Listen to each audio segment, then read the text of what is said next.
ನಾನರಿಯದಲ್ಲಿ ಎಲ್ಲಿದ್ದೆ ಹೇಳಯ್ಯ?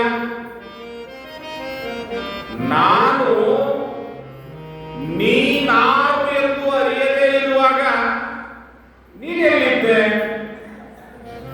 ನಾನು ನಿನ್ನನ್ನ ಪರಮಾತ್ಮ ಅಂತ ಅರಿತಿದ್ದಿಲ್ಲ. ನಾನು ನಿನ್ನನ್ನ ದೊಡ್ಡಪ್ಪ ಮಹಾರಾಜ ಅಂತ ಅರಿತುಕೊಂಡಿದ್ದಿಲ್ಲ. ನಾನು ನಿನ್ನನ್ನ ಮರುಳಾರಾಧ್ಯ ಅಂತ ಅರಿತುಕೊಂಡಿದ್ದಿಲ್ಲ. ನಾನು ಅರಿಯುವ ಮುನ್ನ ನೀನೆಲ್ಲಿದ್ದಿ? ನೋಡಿ, ಒಬ್ಬ ಆತನನ್ನ ನಿರೀಶ್ವರ ಭಾವದಲ್ಲಿ ಅಲ್ಲಾಹನ ರೂಪದಲ್ಲಿ ಕಾಣ್ತಾನೆ. ಇನ್ನೊಬ್ಬ ಪ್ರವಾದಿಗಳ ರೂಪದಲ್ಲಿ ಜೀಸಸ್ಸನಂತೆ ಕಾಣ್ತಾನೆ. ಇನ್ನೊಬ್ಬ ನಿರಾಕಾರದಲ್ಲಿಯೂ ಸಾಕಾರ ತತ್ವವನ್ನು ಕಂಡು ಲಿಂಗ ರೂಪದಲ್ಲಿ ಕಾಣ್ತಾನೆ. ನಾನು ಅರಿತ ಮೇಲೆ ಈ ರೂಪಗಳು ಬರ್ತಾವು. ಅರಿಯುವ ಪೂರ್ವದಲ್ಲಿ ನೀನೆಲ್ಲಿದ್ದೆ ಅಂತ ಭಕ್ತ ಭಗವಂತನಿಗೆ ಪ್ರಶ್ನೆ ಮಾಡ್ತಾನೆ. ಚಿನ್ನದೊಳಗಣ ಬಣ್ಣದಂತೆ ಎನ್ನೊಳಗಿದ್ದೆ. ಉತ್ತರ ಕೊಡ್ತಾನ. ನಾನು ಅರಿಯದೇ ಇರುವಾಗ ನೀ ಎಲ್ಲಿದ್ದಿ ಅಂದ್ರ ಚಿನ್ನದೊಳಗೆ ಬಣ್ಣ ಹೆಂಗೈತಿ? ಸುಮ್ಮನೆ ಹಟ್ಟಿ ಗೋಲ್ಡ್ ಮೈನ್ಸಿಗೆ ಹೋಗಿ ಆ ಎರಡು ಕಲ್ಲುಗಳ ಸಂಧಿಯಲ್ಲಿ ಸಿಕ್ಕಿರ್ತಕ್ಕಂಥ ಬಂಗಾರ ತಗೊಂಡು ಬಂದು ನೋಡಿದ್ರೆ ಈ ಅಕ್ಕಸಾಲಿಗ ಅದನ್ನು ಕಟ್ಟದು ಕುಟ್ಟಿ ಅದಕ್ಕೇನು ಹೊಳಪು ತರ್ತಾನಲ್ಲ, ಆ ಹೊಳಪು ನೆಲದೊಳಗಿರ್ತಕ್ಕಂಥ ಬಂಗಾರದಲ್ಲಿ ಇರೋದಿಲ್ಲ. ಅದಕ್ಕೆ ಸಂಸ್ಕಾರ ಕೊಡಬೇಕು. ಆ ಬಂಗಾರವನ್ನು ತಂದು ಅಕ್ಕಸಾಲಿಗನ ಕೈಯಲ್ಲಿ ಕೊಟ್ಟಾಗ ಆತ ಅದನ್ನ ಒಂದು ಸಣ್ಣದ ಸುತ್ತಿಗೆ ತಗೊಂಡು ಅಡ್ಡ ಕಬ್ಬಿಣದ ಮೇಲೆ ಇಟ್ಟು ಅದನ್ನ ಕಟ ಕೂಗ್ತಾನ. ಅವಾಗ ಅದಕ್ಕೆ ಮಿಂಚು ಬರ್ತದೆ. ಒಂದು ದಿವಸ ಕಬ್ಬಿಣ ಬಂಗಾರ ಎರಡೂ ಕೂಡಿದ್ವು. ತವ್ರ ಮನ್ಯಾಗ ಕಬ್ಬಿಣ ಹೋರಾಡಿ ಅಳಾಕತ್ತು. ಯಾಕೆ ಹೋರಾಡಿ ಅಳ್ತಿದಿ ಅಂತ ಕೇಳಿತು. ಇಲ್ಲ, ನಿನ್ನನ್ನ ಯಾರು ಬಡಿತಾರಂತ ಹೇಳಿದ್ರ ಬಂಗಾರವನ್ನ ಕಬ್ಬಿಣದ ಸುತ್ತಿಗೆಯಿಂದ ಆ ಸುತ್ತಿಗೆಗೆ ಕಟ್ಟಿಗೆ ಕಾವು ಹಾಕಿರ್ತೀವಿ. ನಿನ್ನ ಬಡಿಯೋರು ನಿಮ್ಮ ಜಾತಿಯವರಲ್ಲ. ಅದಕ್ಕಾಗಿ ನಿಧಾನವಾಗಿ ಹೇಳ್ತೀವಿ, ಬಹಳ ಜೋರು ಹೇಳಂಗಿಲ್ಲ. ನನ್ನ ಯಾರು ಬಡಿತಾರಂದ್ರೆ ಕಬ್ಬಿಣ ಕಾಸು ಬಡಿಬೇಕಾದ್ರೆ ಕಬ್ಬಿಣದ ಸುತ್ತಿಗೆನ ಬಡಿತೀರಿ ನೀವು. ಆ ಸುತ್ತಿಗೆಗೆ ಅಲಗರ್ಸಿ ಕಟ್ಟಿಗೆ ಕಾವು ಹಾಕಿದ್ರೆ ಬಗೆ ಹರಿದಿಲ್ಲ ಅಂತ ಹೇಳಿ ಕಬ್ಬಿಣದ ಕಾವನ್ನೇ ಹಾಕಿ ಬಡಿತೀರಿ.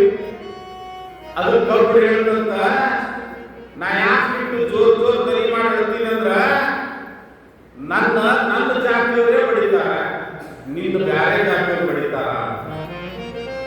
ಅದಕ್ಕೆ ನಮ್ಮನ್ನ ಯಾರು ತುಳಿತಾರ ಅಂದ್ರ ನಮ್ಮ ಅತ್ಯಂತ ಹತ್ತಿರದ ಬಂಧುಗಳೇ. ಅದಕ್ಕೆ ಯಾವ ಕಾರಣಕ್ಕೂ ಕೂಡ ಪರಮಾತ್ಮನಲ್ಲಿ ನಮ್ಮ ಭಕ್ತಿಯನ್ನು ಕಡಿಮೆ ಮಾಡಬಾರದು. ಅವ್ರು ಬಂದದ್ದ ನಮಗೆ ತುಳಿಯಾಕ ಬಂದಾರ.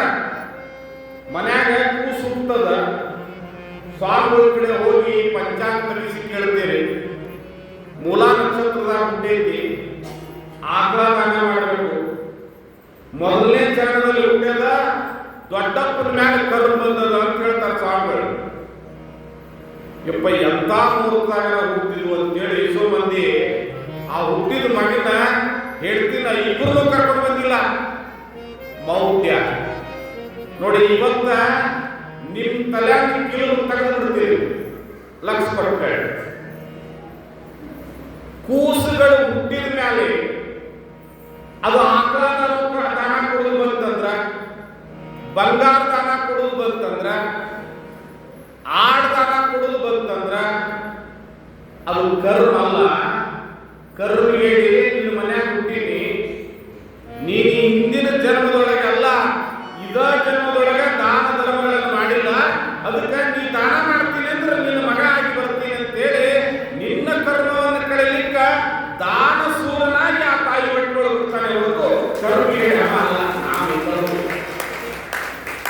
ಅದಕ್ಕೆ ಯಾರೋ ಯಾವುದೋ ನಕ್ಷತ್ರದಾಗ ಹುಟ್ಟಿದ್ರು ಅಂತ ಹೇಳಿ ನಮ್ಮ ಸ್ವಾಮಿಗಳು ಹಣೆ ಬಂದು ಚಂದ ಇಂಥ ನ್ಯಾಯನ ಮಾಡ್ಬೇಕು ನಾವು ಚಂದ.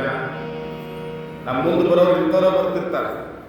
ಮುತ್ಯಾರ ನಿಮ್ಮ ಕಡೆ ಎಲ್ಲ ಪಂಚಾಂಗ ಲಗ್ನ ಮಾಡಿದ್ರಿ, ಈಗ ಮೂಲ ನಕ್ಷತ್ರದಾಗ ಮಗನ ಹಾಡಿದ್ರಿ ಏನ್ ಅಕ್ಕಿನ ಕೈಯಾಗಲ್ಲ.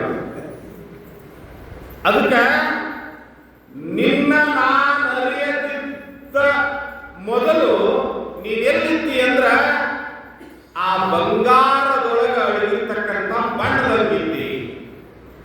ಮತ್ತೆ ಹೆಂಗಿದ್ದಿ ಅಂದ್ರ ಅಯ್ಯ ಎನ್ನೊಳಗೆ ಇಳಿತಿರ್ತು ಮೈದೋರದ ಭೇದವ ನಿಮ್ಮಲ್ಲಿ ಕಂಡೆ ಕಾಣ ನಮ್ಮಲ್ಲಿ ಕಾಗ್ತಿಲ್ಲ. ಯಾರು ಹೇಳ್ತಾರೆ ಮಾತ? ಅಕ್ಕ ಮಾತೆ ಹೇಳ್ತಾರೆ. ಅಯ್ಯ ನೀನು ನನ್ನೊಳಗೆ ಇದ್ದಿ, ಆದ್ರೆ ನನಗೆ ಕಾಣಲಿಲ್ಲ, ನನಗೆ ಕಾಣಲಿಲ್ಲ. ಆಕಳಿಗೆ ಹುಣ್ಣಾಗಿತ್ತು, ಹೆಗಲು ಹುಣ್ಣಾಗಿತ್ತು, ಆಕಳಿಗೆ ಕೆಚ್ಚಲು ಹುಣ್ಣಾಗಿತ್ತು. ಯಾರ ಕಡೆ ತೋರಿಸಿದ್ರು ಇದೇ ಹೇಳಿದ್ರು, ಜಾವಳಿ ಶಿವಮುತ್ತ ಹೋಗಿ ತುಪ್ಪ ತಂದ್ರಿ ಅಂತ ಹೇಳಿದ್ರು.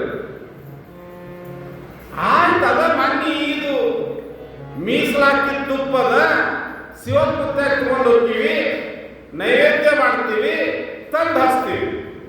ಯಾರದು ತುಪ್ಪ? ಅದು ಆಕಳದೆ. ಅದೇ ಆಕಳದ ತುಪ್ಪವನ್ನ ದೊಡ್ಡಪ್ಪ ಮಹಾರಾಜನಿಗೋ ಶಿವಪ್ಪ ಮಹಾರಾಜನಿಗೋ ಹಿಡ್ಕೊಂಡು ಬಂದ ಮೇಲೆ ಅದ ತುಪ್ಪ ಹಚ್ಚಿದ ಹುಣ್ಣಾಯ್ತು. ಮತ್ತ ಅದ್ರ ಒಳಗಡೆ ತುಪ್ಪ ಐತಿ, ಅದ್ರ ಹುಣ್ಣು ಯಾಕೆ ಮಾಸ್ಕೊಳ್ಳೋದು? ಆಟ ಹಚ್ಚಿ ಅಂತ ಹೇಳಿ ಆಕಳ ಬಿಡಿ ಹೇಳಾಕ್ತಿದ್ದೆ. ಹಂಗ ಪರಮಾತ್ಮ ಎಲ್ಲದಾನಂದ್ರ ನಮ್ಮೊಳಗೆ ಅದ. ಒಬ್ಬ ಮನುಷ್ಯ ಮನೆಯೊಳಗ ದೇವರಿಗೆ ನೈವೇದ್ಯ ಇಟ್ಟಿದ್ದ, ದೇವರಿಗೆ ನೈವೇದ್ಯ ಇಟ್ಟಿದ್ದ. ನೈವೇದ್ಯ ಹಿಡಿದು ತಾನು ದೊಡ್ಡ ತಾಟ್ನಾಗ ಹುಗ್ಗಿ ಹೋಳಿಗೆ ಹಾಕೊಂಡು ಉಣ್ಣಾಕತ್ತಿದ್ದ. ಇಲಿ ಬಂದು ನೈವೇದ್ಯ ಕಚ್ಚಿತು. ಏನ್ ಬಂದು ಕಚ್ಚ್ರಿ? ಇಲಿ ಬಂದು ನೈವೇದ್ಯ ಕಚ್ಚಿತು. ಅಲ್ಲ, ದೇವರು ತಿನ್ಲಿ ಅಂತ ಹೇಳಿ ನೈವೇದ್ಯ ಇಟ್ಟಿವಿ. ಇಲಿ ತಿಂತು ದೇವರು ಸುಮ್ಮದ ಅಂದ್ರ ದೇವರು ಇಲಿ ಗಜಾನ ಅಂದವ. ದೇವರ ಇಲಿ ಗಜಾನ. ಅದಕ್ಕೆ ದೇವರು ಬಂದವಲ್ಲ, ಇಲಿ ದೊಡ್ಡದು ಅಂದವ. ಇಲಿನೇ ಪೂಜೆ ಮಾಡಕತ್ತ. ಎಡೆ ಇಡವ, ಇಲಿ ಬಂತಂದು ದೂರ ನಿಂತು ಉದಿನ ಕಡ್ಡಿ ಬೆಳಗವ, ಕೈ ಮುಕ್ಕೊಂಡಿದ್ರವ ಅದು ಹೋಗುತ್ತಾರ. ಅದಕ್ಕೆ ಮಜಾ ಅನಿಸ್ಬಿಡ್ತು. ಒಂದ್ ದಿವಸ ಪಕ್ಕದ ಮನೆ ಕಲ್ಲವಕ್ಕನ ಕರಿಬೇಕ, ಇವ್ರು ದೇವ್ರ ಮನ್ಯಾಗ ಬಂತು. ಇಲಿ ಅಗದಿ ಕಾಲ್ ಮ್ಯಾಗ ಕಾಲ್ ಹಾಕೊಂಡು ಹಿಂಗ್ ನಿಂತಿತ್ತು. ಇವ ಉದಿನ ಕಡ್ಡಿ ಬೆಳಗಾಕತ್ತಿದ್ದ. ಹಿಂದಿಂದ ಬಂದದ ಗಪ್ಪನ ಹಿಡಿದ್ ನೋಡ್ರಿ.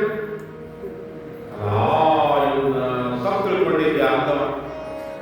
ಇಲಿ ಬೆಕ್ಕಲ್ಲ, ಇಲಿ ದೇವರಲ್ಲ, ಬೆಕ್ಕ ದೇವರು ಅಂದವ. ಬೆಕ್ಕಿನ ಪೂಜೆ ಮಾಡಕತ್ತ. ಈ ಬೆಕ್ಕಿನ ಪೂಜೆ ಮಾಡಕತ್ತ ಒಂದ್ ದಿವಸ ಅಂಗಳದಾಗಿದ್ದ ನಾಯಿ ದೌಡ್ ಊಟ ಹಾಕಿದ್ದಿಲ್ಲ. ಅದಕ್ಕೆ ಹೊಟ್ಟೆಸ್ತು, ಬಾಗಿಲ್ದಾಗ ಬಂದು ಹಣಿಗೆ ಹಾಕ್ತು. ಇವ ಬೆಕ್ಕಿಗೆ ಹೋಳಿಗೆ ತುಪ್ಪ ಉಳಿಸಕತ್ತಿದ್ದ. ಅದಕ್ಕೆ ಹೊಟ್ಟು ಪ್ರಪಂಚದಲ್ಲಿ ಅತ್ಯಂತ ಶ್ರೇಷ್ಠವಾದ ಗುರು ಯಾರಂದ್ರೆ ಹಸಿವು. ಈ ಹಸಿವಿನಂತ ಗುರು ಇನ್ಯಾರೂ ಅಲ್ಲ. ಈ ಗೋವಾಕ್ಕೆ ಹೋದವರು, ಮಂಗಳೂರಿಗೆ ಹೋದವರು ಇಷ್ಟೆಲ್ಲ ಅದ್ಭುತವಾಗಿ ದುಡಿದು ತೆಗೆದಿಟ್ಟು ಬಂದು ತಾವು ಮಾಡಿದ ಸಾಲ ತೀರಿಸಿ ಸಾವುಕಾರ ಒಂದೆರಡು ಎಕರೆ ಹೊಲ ಏನೇರಿದ್ರು ನೋಡ್ರಿ ಅಂತಾವಲ್ಲ. ಯಾಕಂತಾವಂದ್ರ ಅವ್ರಿಗೆ ಪರಮ ಶ್ರೇಷ್ಠವಾಗಿರ್ತಕ್ಕಂಥ ಗುರುನಾಥ ಯಾರಂದ್ರ ಹಸದು ಹೊಟ್ಟೆ. ಆ ಹಸದು ಹೊಟ್ಟೆ ಮುಂದ ಇಲ್ಲಿ ಯಾವ ಗುರು ಇಲ್ಲ. ಹಂಗ ನಾಯಿಗೆ ಹೊಟ್ಟಸ್ತಿತ್ತು, ಇವ ಬೆಕ್ಕಿಗೆ ಹೋಳಿಗೆ ಉಳಿಸಕತ್ತಿದ್ದ. ಚಂದನ ಒಳಗೆ ಜಿಗಿದಂತ ಬೆಕ್ಕಿನ ಹಿಡಿದ ಬಿಡ್ತು. ಬೆಕ್ಕ ಚಿಟ್ಟನ ಚೀಲಿ ಕುಸಿಕೊಂಡು ಓಡೋದು. ಯಪ್ಪ, ಬೆಕ್ಕ ದೇವರಲ್ಲ, ನಾಯಿ ದೇವರಲ್ಲ ನೋಡ್ರಿ. ಯಾಕಂದ್ರೆ ಇಲಿ ದೇವರು ಹೋಯ್ತು, ಬೆಕ್ಕ ದೇವರು ಹೋಯ್ತು, ನಾಯಿ ದೇವರು ಸಿಕ್ತು. ನಾಯಿನ ಹಗ್ಗ ಹಚ್ಚಿ ಕಂಬು ಕಟ್ಟಿ ಅದಕ್ಕೆ ದಿನ ಜಳಕ ಮಾಡ್ಸವ, ಉದಿನ ಕಡ್ಡಿ ಬೆಳಗವ, ಇವತ್ತಿ ಹಚ್ಚವ, ಕುಂಕುಮ ಹಚ್ಚವ, ತುಪ್ಪ ಅಕ್ಕಿಯವರು ಬರ್ಬಾರ್ದು ನಮಗುನ್ನಾಗ ಸಾಲೋದು ಈ ನಾಯಿ ಹೋಳಿಗೆ ತುಪ್ಪ ಉಳ್ಸಾಕತ್ತಲ್ಲವ ಅಂತ ಹೇಳಿ ಒಂದ್ ದಿವಸ ಬರ್ಬಾಟ್ಲ ಕುಂತಾಗ ಒಲ್ಯಾಗ ಅರ್ಧ ಮುರ್ಧ ಸುಟ್ಟಿರ್ತಕ್ಕಂತ ಒಡಗಟ್ಟಿ ತಗೊಂಡು ನಾಯಿ ಏನಿದ್ರು ನೋಡ್ರಿ, ನಾಯಿ ಪೈ ಪೈ ಪೈ ಅಂತ ಹೇಳಿ ಕೂಗಾಡ್ಕೊತ ಓಡಿ ಹೋಗ್ಬಿಡ್ತು, ಹಗ್ಗ ಹರ್ಕೊಂಡು ಓಡೋದು. ಯಪ್ಪ ದೇವ್ರಿಗೆ ಹೇಳಿದ್ದಲ್ವ ಅಂತ ಯಾವ ದೇವ್ರ ಹೇಳ್ತಿ ದೇವ್ರಂತವ ಕೊಂದ್ರು ಕುರ್ಚೆ ಕಂಡ ಪೂಜೆ ಮಾಡಕಂತ ನಾಗರ ಪಂಚಮಿ ಬಂತು, ಬೀರು ತುಪ್ಪ ಹಾಕಿ ಬೇಸನ್ ಉಂಡಿ ಮಾಡಿ ಕಳಿಸಿದ್ರು.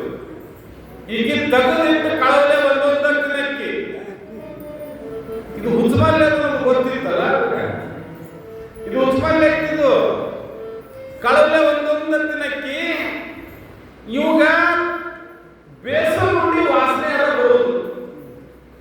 ನಾ ಈಗ ನೋಡಕ್ ಹೋದಾಗ ಇವರವ್ವ ಉಪ್ಪಿಟ್ಟಿನ ಜೋಡಿ ಒಂದು ಬೇಸನ್ ಉಂಡಿ ಇಟ್ಟಿದ್ರು, ಅದು ವಾಸನೆ ಇನ್ನ ಬರ್ತದಲ್ಲ.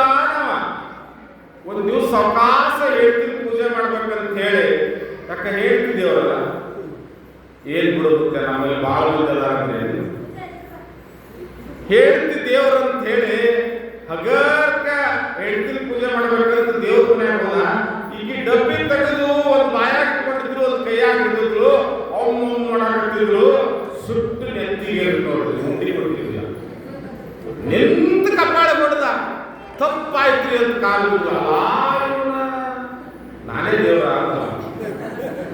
ಹಂಗ ದೇವರು ಎಲ್ಲದಾನಂದ್ರ ನನ್ನೊಳಗದಾನ, ಅದನ್ನ ಅರ್ಥ ತಿಳ್ಕೋಬೇಕು. ನನ್ನೊಳಗೆ ನಾನು ತಿಳ್ಕೊಂಡ್ರೆ ನನಗೆ ನಾನೇ ದೇವರು. ಹೀಗೆ ಅದ್ಭುತವಾಗಿರ್ತಕ್ಕಂಥ ಬಸವಾದಿ ಪ್ರಬಂಧರ ಈ ವಚನ ಸಂದೇಶವನ್ನ ಕೇಳಿರ್ತಕ್ಕಂಥ